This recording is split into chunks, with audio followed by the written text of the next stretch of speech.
Hey guys, Coach Jill here at Fastpitch Power. Today I'm bringing you a post that has to do with the mechanics of the upper body and the back leg when we're pitching. And I'm going to be talking about staying back versus leaning back. So a lot of times, especially when I'm doing drills, I see a lot of girls who come to me with an issue of pushing off the rubber and landing very forward over the front foot.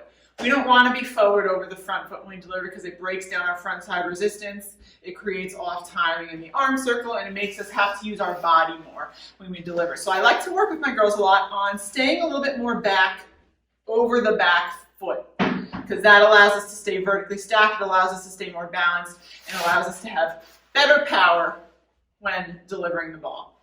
However, a lot of girls don't understand the difference between staying back and leaning back.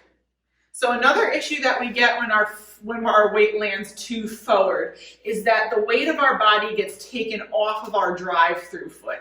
That makes it very difficult to have the drive-through come through at the correct time and with good speed. A lot of times you'll even see girls kick back and lift up their drive-through foot and just step it through. And then we lose power, we lose command. When we stay back, nice and tall and vertically stacked, it makes it much easier to get the drive-through all the way through at the correct time and at good speed.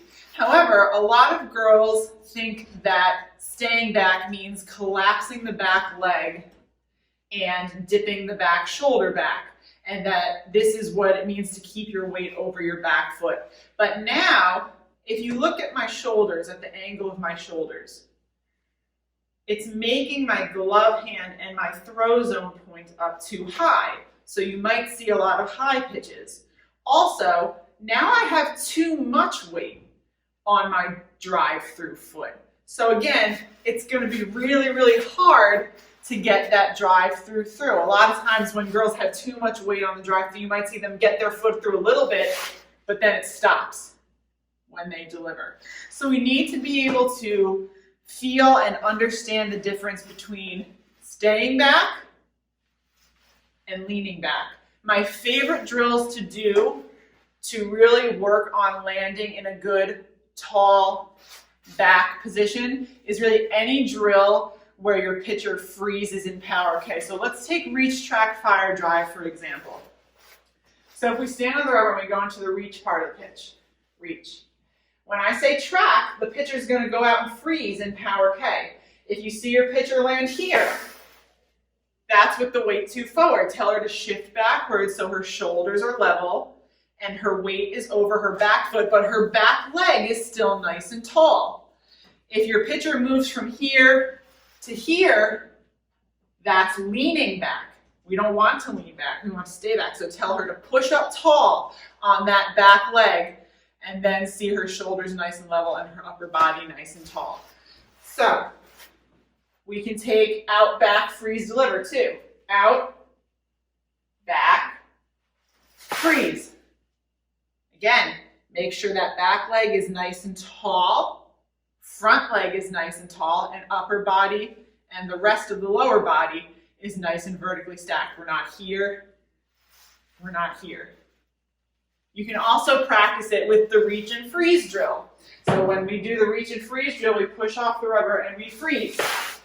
Here, if you see this, or you see this, that's not the correct position for staying back.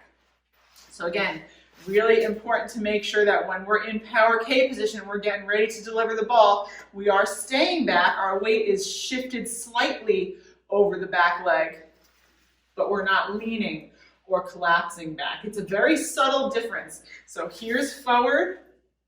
Watch how my back leg doesn't bend at all. Now I'm going to shift my weight so I'm staying back. Now I'm back.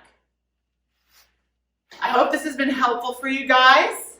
Let me know if these drills that freeze in power K help your pitchers who like to land forward or lean back, and I'll talk to you next time.